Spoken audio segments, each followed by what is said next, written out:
is what a child can do with support, scaffolds, instruction, sometimes help from their parents, sometimes help from someone else in the class, and definitely help from you. So that's what I would call collaborative writing. And listen, I've written 12 books, and of 12 of them, I think 9 of them were collaborative. I mean, collaborative writing matters, but it doesn't give you a picture of what a child can do independently. It also doesn't give you a picture of the difference between agency and independence. So the thing about writing is, like all other curriculum, is it's easy to think the kids are really good at it, but really they're obedient. You told them to do this, they did it.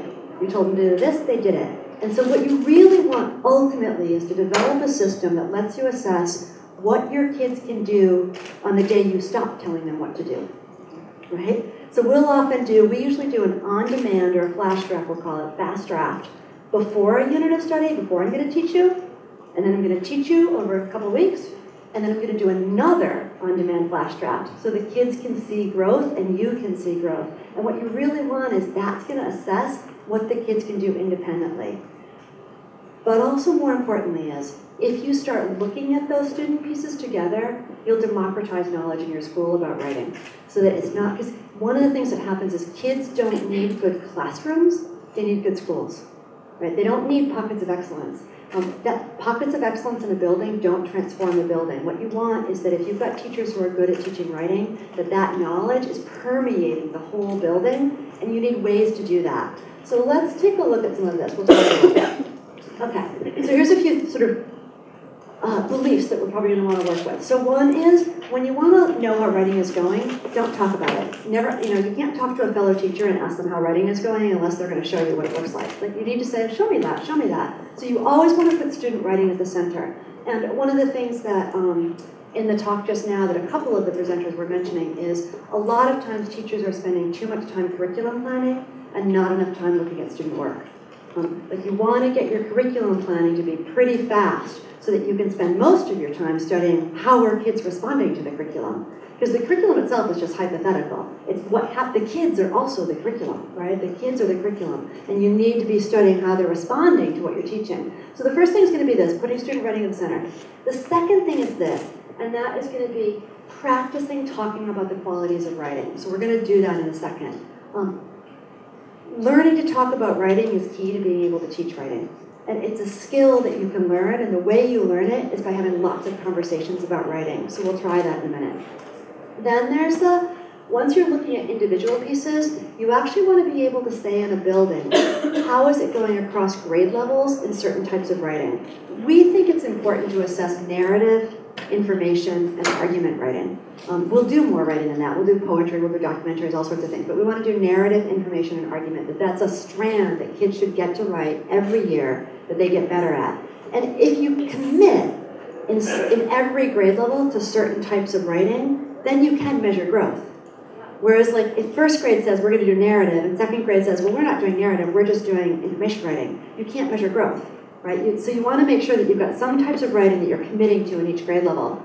And then this is going to be the biggest thing, is you have to have total transparency around how the kids are really doing, which means when you go to practice this, we're going to practice this right now with some kids writing that's not your kids. And when you want to practice talking about kids writing and assessing kids writing, the first time you do it seriously with colleagues, don't do it with any of the student writing that comes from those teachers. Because all that turns into is defensiveness and like anxiety around those kids writing. You want to practice first with other writing.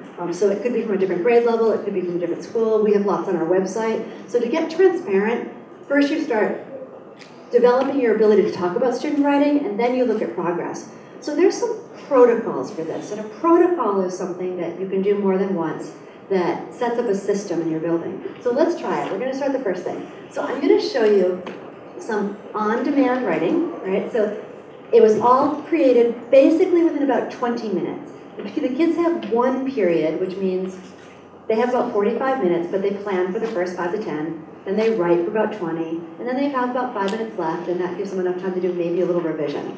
So, and we do this from our kindergartners all the way through our seniors in high school. And in the United States, at least when we're doing this work, we have in mind that the ability to write quickly is important as well as the ability to write well. Like if it takes you a really, really long time to get started, if it takes you a really, really long time to pull your thoughts together, a lot of writing tasks are going to be really hard for you. And by the time the kids get to high school, their homework simply is going to take them too long. Or we also have in mind the SATs, which is a high-stakes exam in the United States, where the kids have 20 minutes to write a 3-page essay.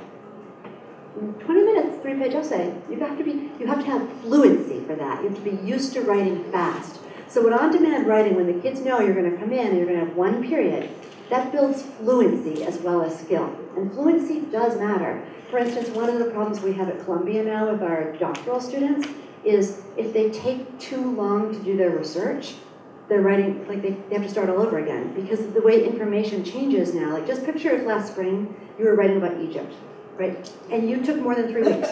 Right? You would have to start all over again because things change so rapidly. So writing quickly does matter. All right, so we're going to start. I'm going to show you a kindergarten piece. And it's going to be an information writing. So the kids were asked, come in tomorrow, ready to show off what you know about information writing, where you teach somebody something about you that you know a lot about. So let's practice talking about the qualities of writing. So it's kindergarten writing, so their spelling is, hypothetical. So I'll read it a little bit, and can you get ready to say to someone near you, what are 2 or 3 qualities of writing that you see in here? Like basically the way you do that with colleagues is you say, what's the kid doing well? What would you be happy if your 5- and 6-year-olds did this? Or frankly, my 16-year-olds would do it. So he starts off, right? And she's got a piece about dogs. And it's, dogs can lick children. Dogs can jump on you. Dogs can run. Dogs can eat bones. And then she gets to a second page. My dog plays with you at home. Sometimes dogs play with you outside. And I think she got to a 3rd little chapter. Yes. Nice dogs, so-so crazy dogs, mean dogs, and silly dogs. All right, so knowing that they were doing nonfiction writing, so information writing, just talk to someone near you. What's 2 or 3 things that the kid is doing well? See if you can name a couple things the kid's doing well. All right, help each other. And do you want to join that? Yes. Oh yeah, come on.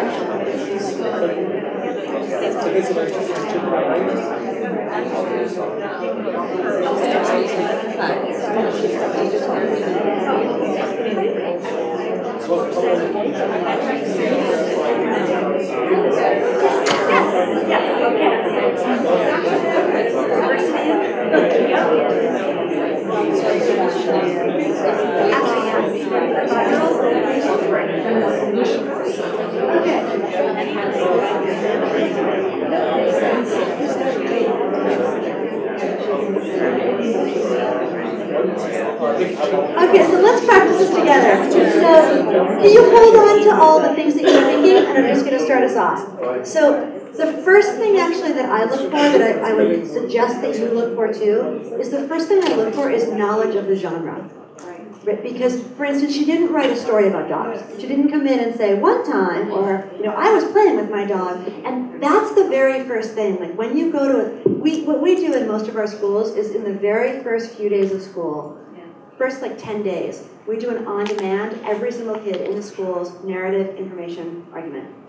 In our middle and high schools, we'll do the argument in a social studies class, the information in a science, and the narrative in a language arts or English class, just to get them done. But imagine how much information that gives you, right? So the first thing we'll look at is knowledge of the genre. And actually, last year in a lot of my schools, there were kids after 3rd grade, they didn't really understand information writing. They didn't even know what was being asked of them. And they're going to actually do a lot of information writing in high school and college. They're going to write more nonfiction than they're going to write narrative. So just look for that, knowledge of the genre. And the second thing that I just look for, that some of you were saying right away, is focus. Does the child start a topic and stay focused on the topic? And so 2 things that this kid, as a 5-year-old, has going on is it's got good knowledge of the genre. It's clearly a nonfiction piece. It looks like nonfiction. It feels like nonfiction. And it stays focused. It's all dogs. It's not dogs, dolphins, right? And frankly, I have a lot of 6th graders that when I look at their on-demand, it's like dogs, dolphins, spaceships. Right? So focus is huge. So now let's name a few other things. We've got knowledge of the genre. We've got focus. What else? What are a couple other things that the kid was doing well? Structure. Yeah, okay, so you're saying there's some pretty good control of conventions for sure. But I mean, for 5 years old, just the space between words, the the capitals, the small letters, mostly full sentences, even some ending punctuation, not all the time, but beginning to get ending punctuation. So you can look for that. There's conventions. What else? No repetition of the idea. Yeah, it's actually really nice. There's like a variety of pieces of evidence, right? She's got like a list structure, and then she's got compare contrast, right? So we would actually call those both structure and elaboration. And I'm going to look for that across every type of writing. So I'm going to look for the knowledge of the genre, I'm going to look for the focus, I'm going to look for the types of elaboration, and I'm going to look for the structure. And this one actually has a nice structure, right? It's got an internal, it's got a list structure, then a compare contrast. It's got some nice internal structures. And illustrations. Yes, nice. Just like, I mean, and you could even call them, because the kids would love it if you did, you could call them text features. Just like in a nonfiction book, it's got illustrations to make her point. So one of the things that you're saying is when you do just this, is listen to your colleagues when you have this at a grade. Like, I would suggest starting at a grade level meeting, taking out a couple pieces of student writing and saying, let's talk about what the kids are doing well. What are we happy with? And when you do that, the first ones I would also use with your colleagues is listen for which of your colleagues don't say anything. Because the ability to talk about writing is intimately related to your ability to teach it. And so if you have colleagues who find it hard to say the qualities of writing, you want to practice it a lot. I mean, everybody can get better at it. Because the ability to say, for instance, oh, this child has a list structure. That means you can go to another child and say, one way you could elaborate is you could have a list structure. You could do a list. Right? So hearing each other talk about the qualities of writing will really help you then teach those qualities of writing. So another reason to look at these types of writing, and I'm going to suggest in a little bit a system for you to collect them, is let's imagine I'm a 6th grade teacher and I have some kids who are English language learners or a second language learner, and they're just beginning to know the language. Their writing is going to look like this. Right? It is going to look like this. It's going to have and so it's good to look at writing that across the grades because your kids come in a wide variety, so you're more ready for it. Okay, so the first protocol we practiced was just talking about the qualities, right? Talking about the qualities. So now let's try. I'm going to show you one grade up, same school. They just collected all this writing. And could you look, if you were in this school, would you be happy with the progress? So we're going to a kindergarten piece to a 1st grade piece. You're looking for signs of growth, okay? Signs of growth. So, 1st grade piece, she's got a little title all about whales. Whales are the biggest animals on Earth. The biggest whale is the blue whale. They eat krill, the smallest animals on Earth. Whales can be gray with white tummies, or with blowtops and with tummies. And I think she got to a 3rd chapter. Blowholes help with breathing. It shoots out water. It's like a water fountain, but a very big water fountain. Whales are the greatest. By the way, I do look for volume. Like the kids basically had about 20 minutes to really write, 10 minutes to plan, 20 minutes to write. But I am looking for I'm looking for 3 pages, pretty much any grade. They start writing smaller, but how much can you write in that? So just for a minute, now try saying with someone near you, do you see signs of growth? Like what's actually better in this one, or stronger, or different in you? Talk to someone near you first, and then we'll share.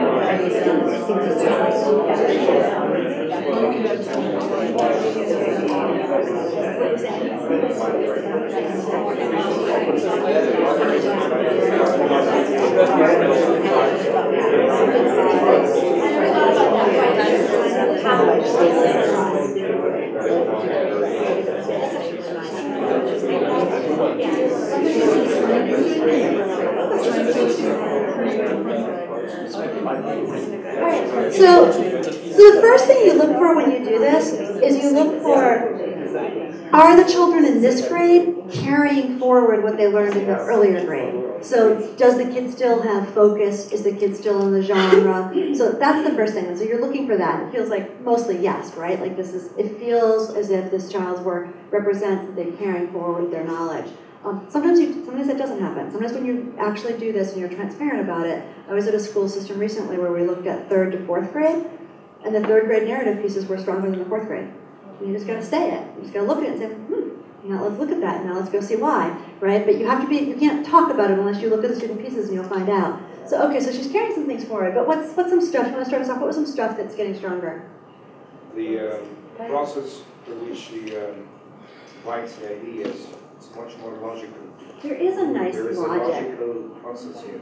I haven't really thought of it that way, but it's true, the development, right? It has more cohesion, I think is the word I might use. Right, so instead of having each little part separate, there feels like there's a sense of cohesion, which is actually lovely. She does some explaining, there's some expert words, there's details.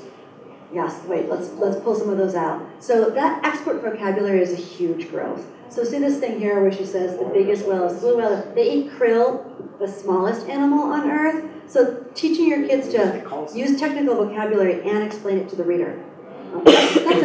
That's a pretty sophisticated move. It's one reason we teach information writing is when you teach kids to write informational text, they get much better at reading them.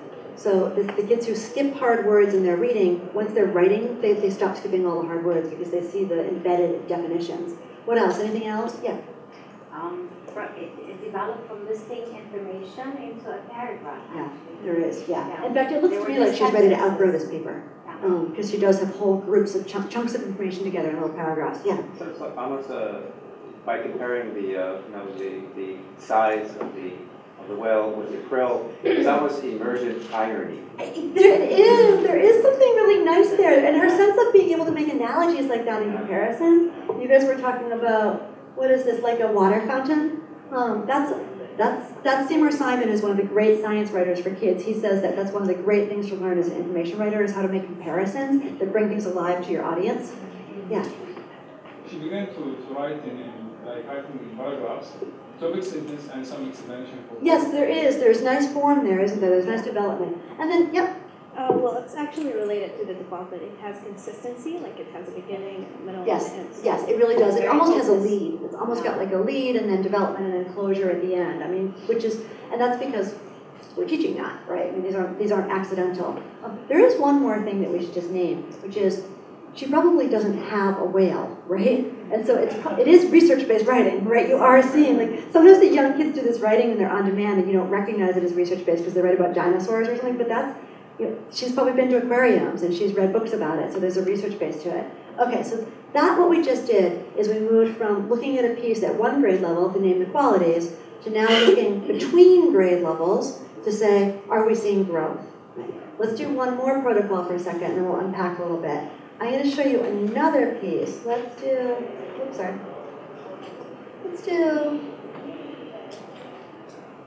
this one. And could you talk to someone near you, knowing it's on-demand writing and the kids are only writing for 20, 25 minutes at the most, what grade level would you put it? For on-demand, no scaffolding, done without teacher intervention. Rachel does 3 little chapters here. Cooking. Cooking is a great skill. Cooking can be fun but dangerous. You will need supervision and ingredients. Some food may be easy to make and some foods will be difficult to make. You must be very careful when cooking, especially when it's your first time. When you're cooking, you can have fun, but don't overdo the food or take it out too early. After you read this book, you will feel like a master chef. Try cooking after you read this. And then she's got a little, before you start cooking, you need to get ready. The way you get ready is by simply taking out the ingredients and the objects you need. When you have all the ingredients and objects you need, look at the instructions. You should never do the next step before doing the instruction before that, because if you did step 3 before step 1, your meal or snack will taste and be wrong. And then she got to even one more chapter, safety. Safety is very important when you cook. Safety matters because you could burn your finger or break a bone, which I don't know what kind of cooking she's doing. It's like that you could break a bone. One way to prevent that is by using a pot holder or an oven mitt. Oven mitts or pot holders can protect and prevent your fingers from getting hurt. One of the other ways of being safe during cooking is washing your hands and never taste anything with raw egg in it until it is cooked. All of these reasons add up to 2 things, germs and sickness. So talk to someone near you. What grade level would you put that, do you think, in your school, in your building, or you put it? Talk to someone near you, on there. It doesn't mean would your kids do that.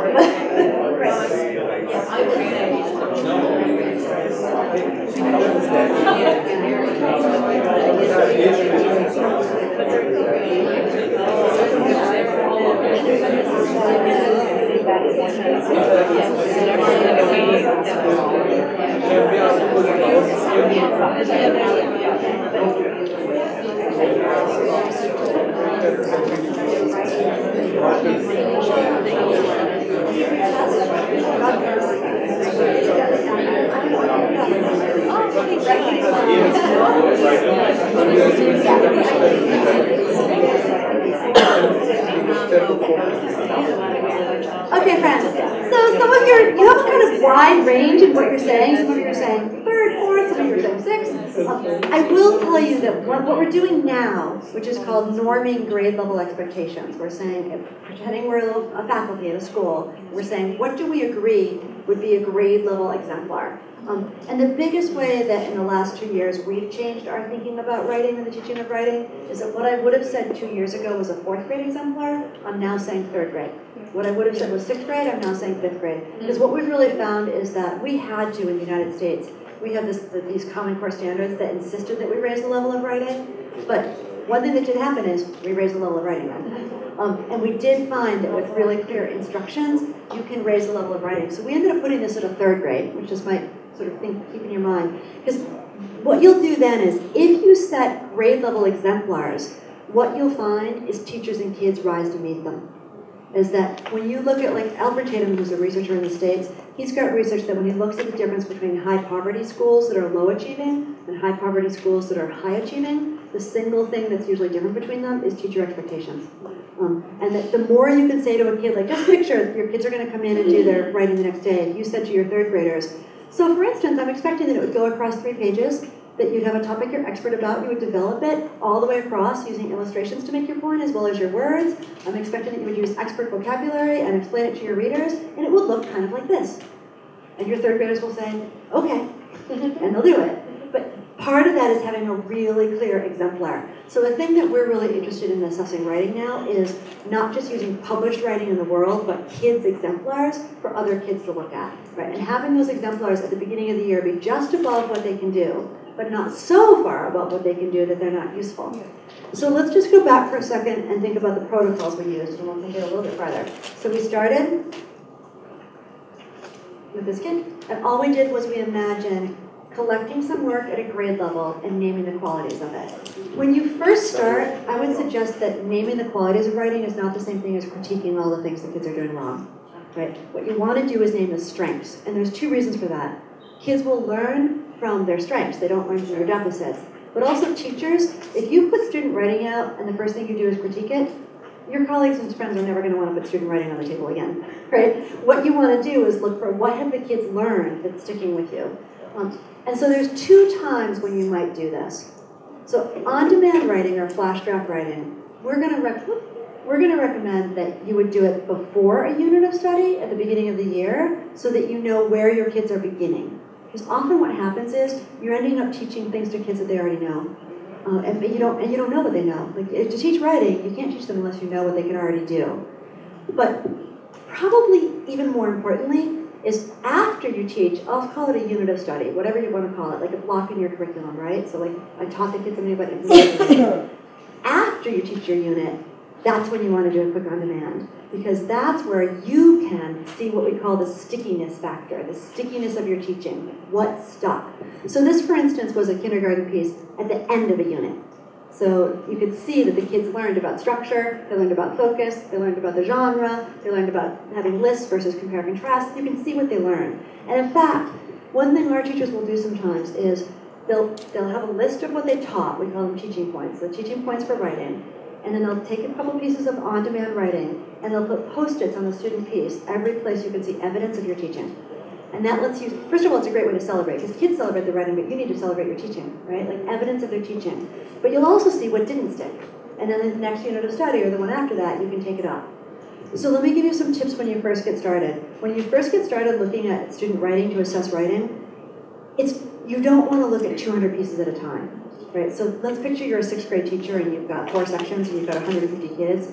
And even a 3rd grade teacher who's got 25 kids, it doesn't do any good to look at all of them. What you really want to do is you want to select a couple pieces that are what we call prototypical. So prototypical means a lot of your kids write like this. And then all the teachers can look at that one piece and say, oh, how's our grade doing? Because when you look across all of them, it becomes so much about kid to kid to kid. And then it's not how are we doing with the teaching of writing. It's how is this kid? How is this kid? So choose a couple. Usually what you end up doing is choosing one that's kind of mid to high level, that a lot of your strong writers are looking like this, and one that's like mid to low level, and a lot of your writers are looking like this. And then you can use just those 2 as examples of how the grade is doing right now. And you can talk about them with your colleagues.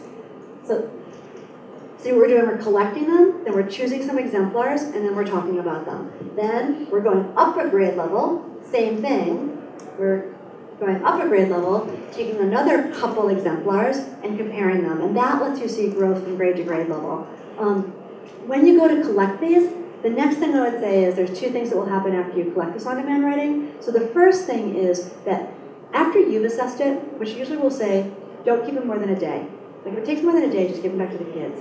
You want to give them back to the kids and let the kids self-assess. And I'm going to show you some checklists in a second. So what we do is I'll just give you a little system that you might try, you might pilot. We do this every grade, kindergarten through seniors.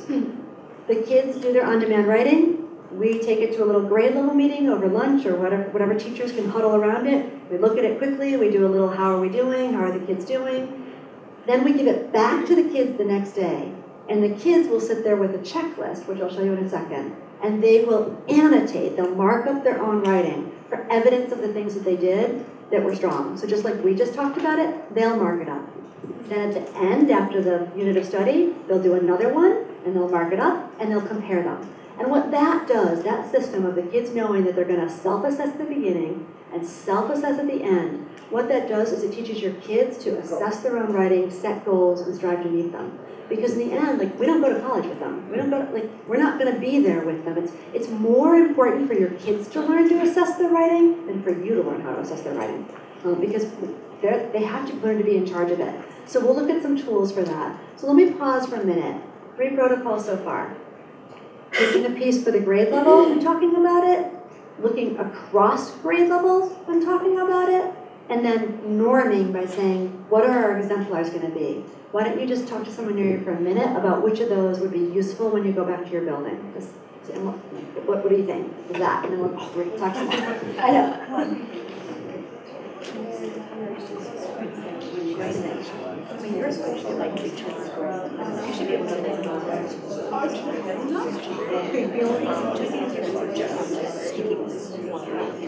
Is to find your examples so that you can use as an example.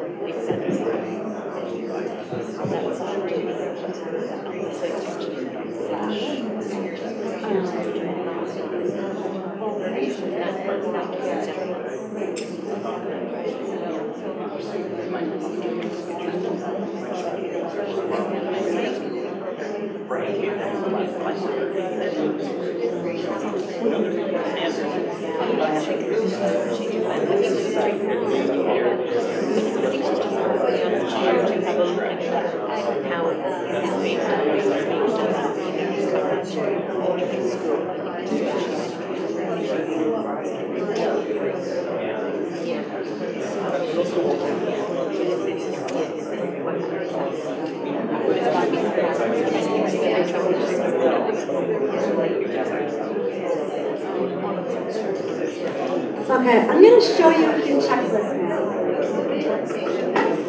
All right, so there's more to do, but let's start with, let me just show you a few different checklists.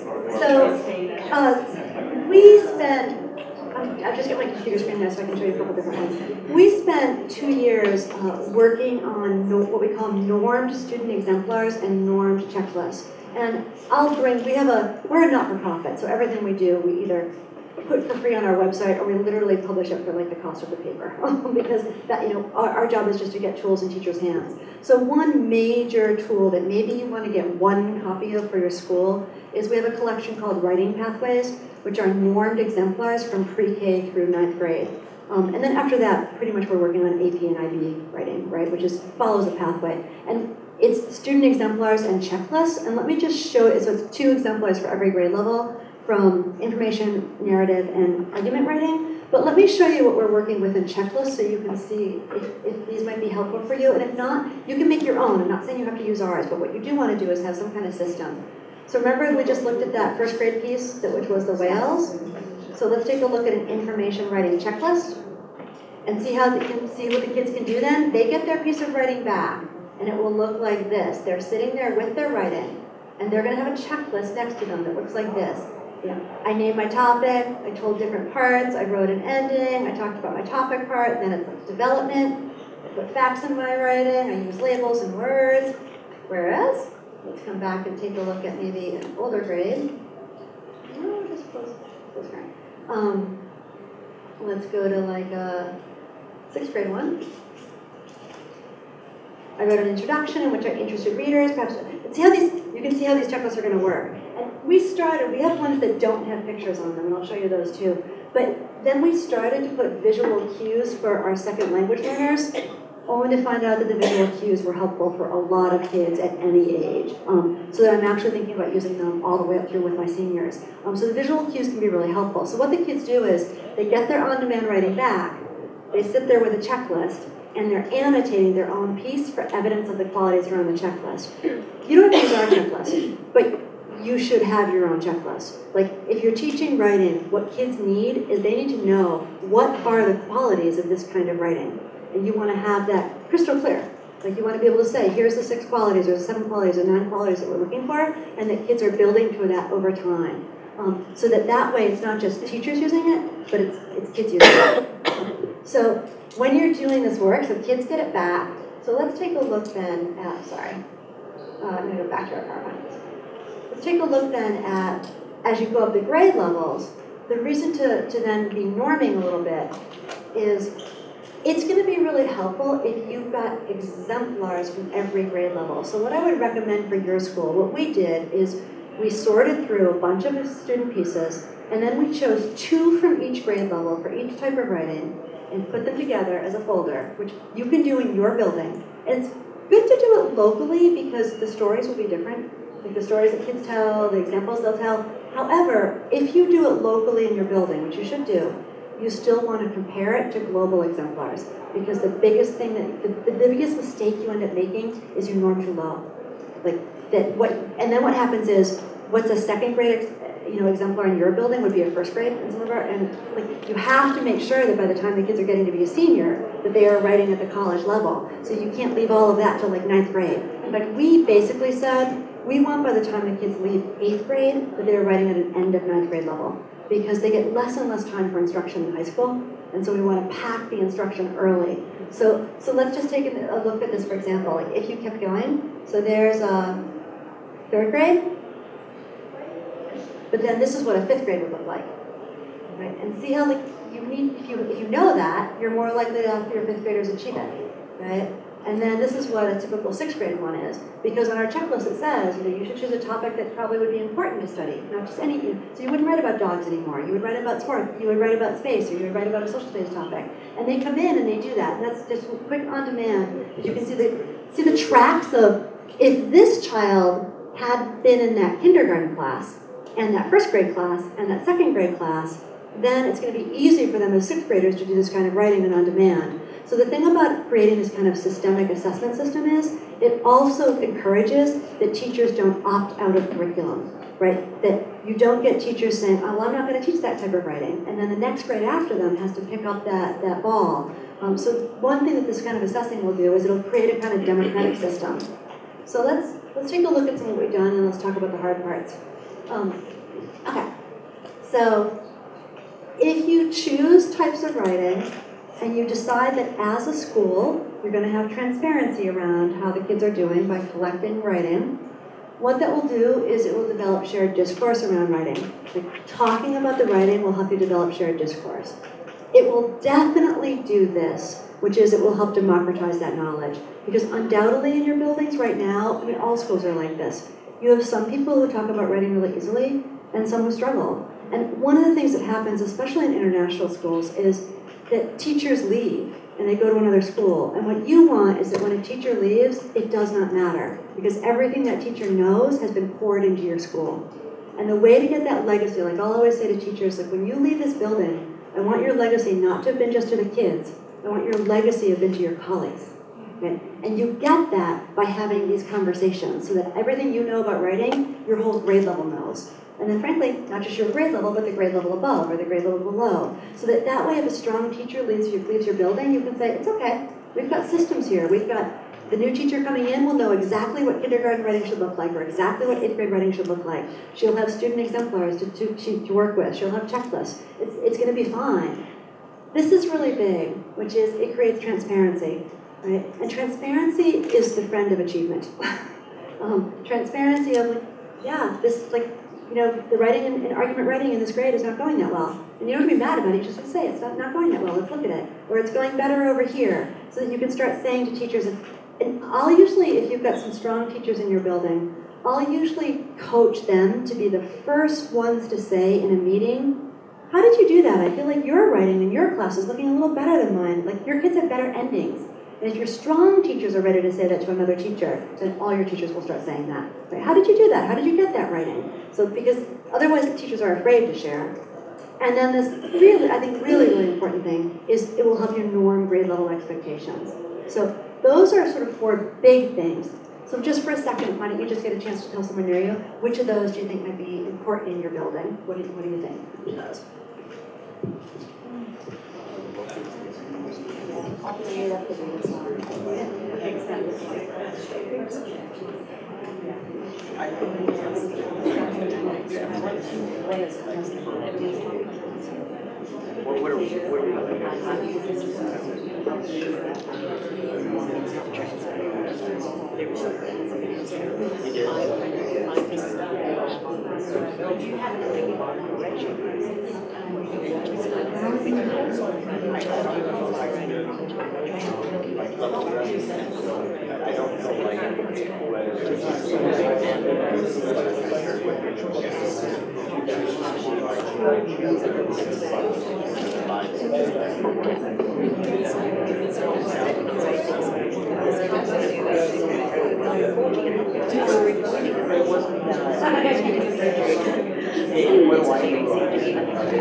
Alright, friends. So, Michael Fullen is one of the great researchers in school reform. He writes this. He writes that achieving greatness takes a cultivation of systemness on the part of all. For example, when a school moves from an individualistic culture to a collaborative culture, then teachers think about our kids, not my kids. And that's really important in building. And so part of what this is moving away from assessing individual children to assessing like, how are we doing? Not you, but how are we doing? And that is completely in your hands. So let's just finish with a little bit of some of the research around, as your teachers are teaching kids in the older grades, what becomes hard about assessing writing. Because the truth is, what mostly becomes hard is that you have so many kids. Right? If you're a teacher in a 4th grade classroom, you probably teach 25 kids. If you're an 8th grade teacher, you might teach 100 or sometimes even 200. Like you might have 4 sections. And so part of what happens is teachers are just swimming in trying to grade student writing. So some of you are with me this morning, and I'll just say it again, is that the research on grading, Doug Reeves is one of the major researchers on grading in the country, and he's done all these studies that show that grading has no statistical impact on student achievement. Right? So taking kids' work home and grading it has no impact on achievement. Right? On the other hand, giving them feedback has huge impact on achievement. So picture it's the beginning of the unit or partway through my unit of study, and we can get out a checklist and we can assess together. The child can do it and then another child can do it. What that's going to do is that's going to raise the level of achievement much more than if I took that piece of writing home and graded it. And so one thing that we've seen in a lot in schools we're working with is actually too many rubrics. We had Linda Darling-Hammond, who runs SCALE, which is an assessment institute at Stanford University, come and work with us. And she said something that was really helpful for us, is she said, rubrics might be helpful for teachers, but checklists are helpful for kids. And it was really liberating. She basically said, giving kids rubrics is, first of all, she said, you don't want them on the left side of the rubric, so don't give them that. Because, like my son, for instance, he says, oh, I'm on the rubric, even though he's approaching expectations, right? Just give them, and when you really think about rubrics too, it gives kids choices of not achieving. Whereas a checklist is like, this is what you're, like when I flew here, right, I had a 14-hour flight to get here, and I don't want my pilot to have a rubric, right? I want my pilot to have a checklist, right? I want no approaching expectations right on the fuel gauge. And that was really helpful for us, is this notion of checklists are going to be helpful for kids, and frankly now, we're only using rubrics for high-stakes writing. So you might also decide across your building what kind of writing is so high stakes that it's worth it to use a rubric a couple of times a year to be able to measure growth across, because rubrics will take a long, long time. We've actually ended up now, we're only using rubrics really for argument writing. And we're using checklists for narrative and checklists for informational, because argument is high enough stakes that we feel like monitoring it across the grades is going to be important. But to do that, we're also insisting that that same rubric be used then across social studies, science, and English. So kids have a shared rubric and a shared checklist that's used across the disciplines, which will then mean we're not reteaching it. Right. So let's pause here and say back what we've done. So number one was actually collecting any student writing. That would be the first. And when you collect student writing, that's not the same thing as publishing. Publishing student writing and having celebrations, that's like make a big deal, make it fancy, copy it over, all of that. This is flash draft writing that you could collect at any time. Like if I were coming to your building, like say I was coming to King's and I was going to be at your building, I would probably say to you, if you want me to come work on writing, if I'm going to come on Wednesday, can you do it on demand on Tuesday? Full school. So I can look at it. Then I can tell you how's writing going. We can lay them out on the table and we can just say, or I'll go to a school where teachers are anxious about it, and one thing you should know about on-demand writing is the kids will not be anxious about it. You will be anxious about it, right? They are not anxious about it, but it's all in how you say it. If you say, so today we'll be having a test. I will be testing you on your writing. Then everyone is going to be nervous, right? But if you say, like you, they, all of them. But if you say, tomorrow you're going to show off what you know about this kind of writing. I mean, even if they haven't even taught narrative yet, story, you can say to them, I haven't taught this yet, and what I really want to know is, what do you already know? I bet you know something about telling a story. Get ready to show me tomorrow what you already know. That way I can begin teaching you at a higher level. And they'll do it. They'll show off, right? So it's all in how you frame it. So the first thing is, your first decision would be, will you actually look at student writing? Like, collect student writing. Don't wait for how they're going to do on their IB exam, or don't know at any moment, right? You can know at any moment how the kids are doing. Second decision would be, decide what types of writing you want to collect. We decided to not collect poetry because norming poetry felt wrong. It's not that I don't want to write poetry, we do write poetry, but I'm not going to necessarily compare a first grader's poem to an 8th grader's poem. Maybe we should. We decided to collect a strand of argument, a strand of narrative, and a strand of information. Although we're now reconsidering that maybe we should also be collecting a 4th strand, which would be just literary essay or writing about reading. Like how kids do. The only thing is, the minute you make it writing about reading, then it's all about can they read. It's not really a pure writing assessment. Like there's a reason that this was not text-based writing. The kids come in ready to write. But I'm thinking about that. So the second thing would be decide what types of writing. So number 1 is collect writing. Number 2 would be decide what types. And then number 3, figure out what tool you're going to give kids so that they can self-assess. Any kind of simple checklist. But what you don't want is that 2nd grade makes a checklist that has no relationship to the checklist that's used in 3rd grade, right? Or that 7th grade makes a checklist that has no relationship. You want there to be a strand that goes up. You can certainly use ours as a starting point, but you can also make your own. When you do that work, you want to look upwards. If you're creating checklists, you want to look upwards to the goals. So we use the IB, the AP, the NAEP, the PISA, and the SAT rubric. That was our ultimate goal. So the promise we wanted to make kids is, if we say you're doing grade level work, you're going to easily be able to do well in any of those exams, so that you're looking forward towards it. So why don't I pause for a second and just say to someone here, of those 3 things, 1, deciding to collect work, 2, deciding on which types of writing, and then 3, what tool will kids use so they can self-assess? What would it take for you in your building to get a little bit of that going? Right? I would start with like a type of writing to get started. You don't have to start with all 3. Right? Where would you start?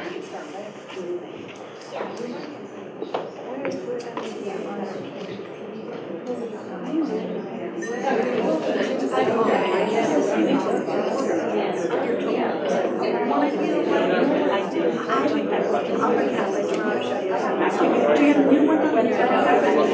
It's actually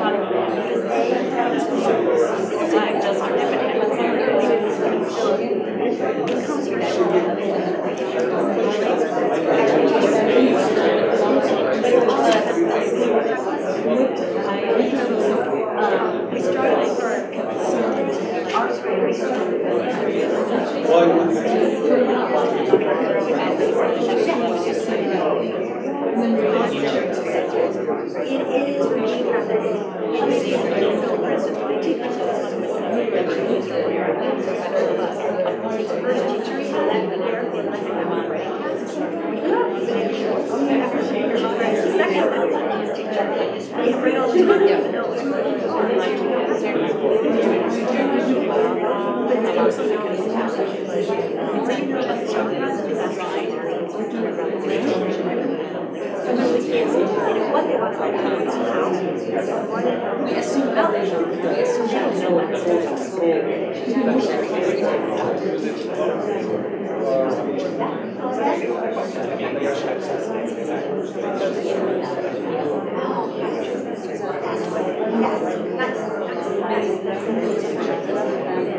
friends.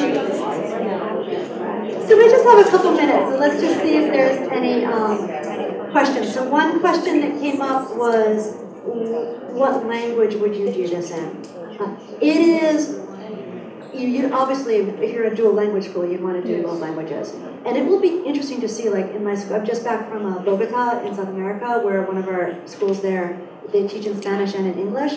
But what's interesting thing that's happening there is it's dual language until 8th grade, and then the kids mostly move into being taught in English, which actually meant that when we assessed their argument writing by 10th grade, their writing in English was, they have more academic language in English than they do in their native language. And so it will give you all kinds of research. It's really, really interesting to have this kind of research. Yeah?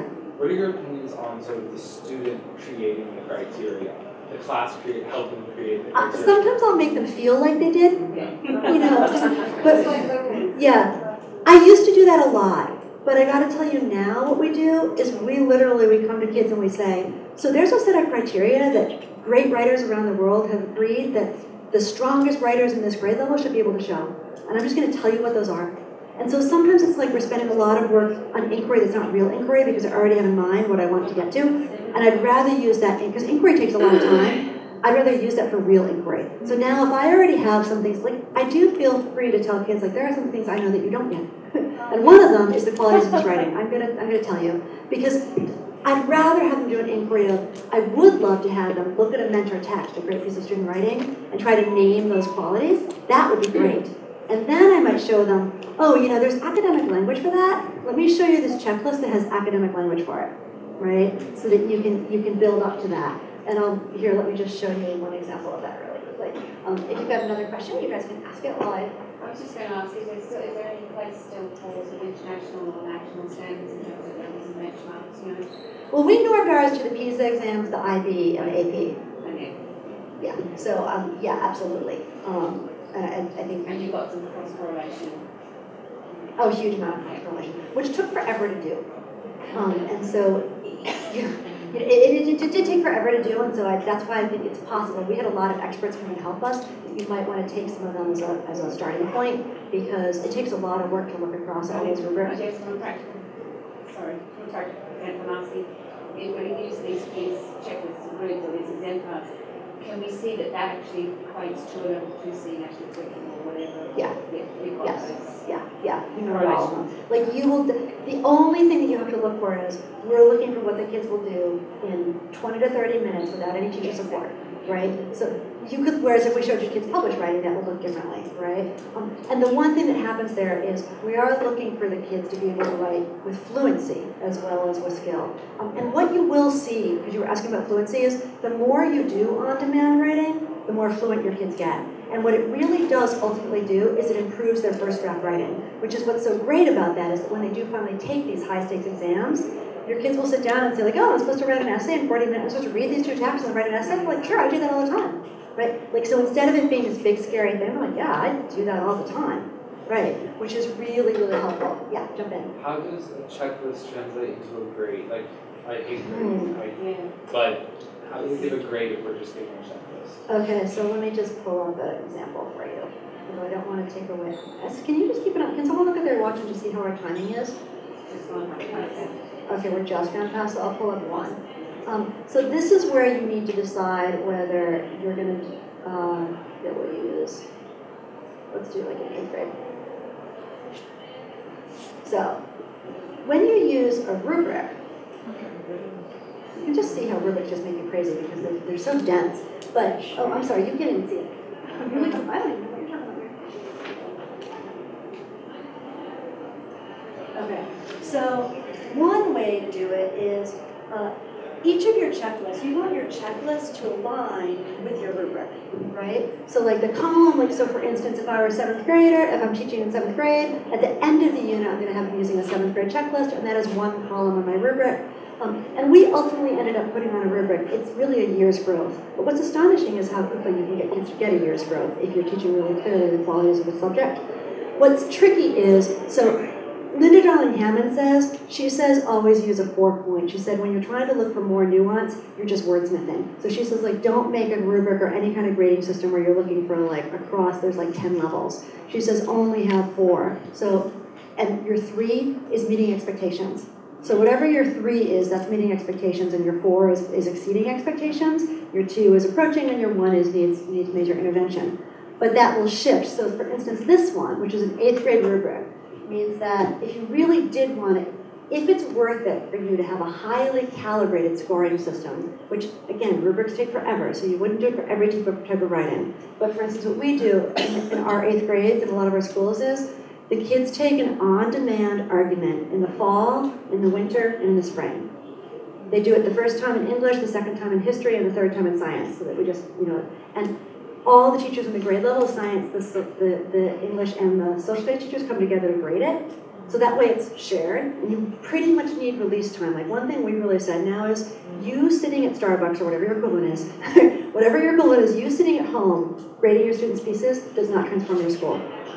It's collaborative grading that will transform the school. So if it's worth doing this kind of grading with a rubric, it's worth asking for release time. Great, we've got heads of curriculum in school here. Ask for release time for your grade to sit together, because it will take you about 10 to 12 minutes a piece, which is a lot of time actually if you've got a lot of kids. That's a whole morning, right? And so you can picture here, this is ultimately going to add up to, say that she got a grade level here is 3, or maybe it was a 2, and then a 3, and then a 2, and then you can average that, and that will end up into your 3 will be, for this, in this case, will be an A-. You can just average that.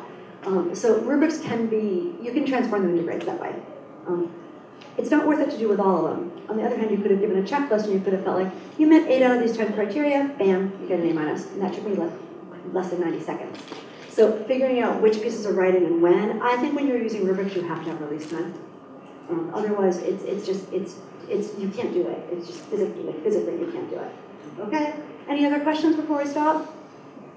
All right, I will bring some samples. I'll bring a writing practice tomorrow. I should have brought it over today. I carried it over for QRT. I'll bring one tomorrow, so it's in the building. But, okay, so let's stop there, and off you go to wherever you're going, or some of you might be staying here. Okay? Thank you.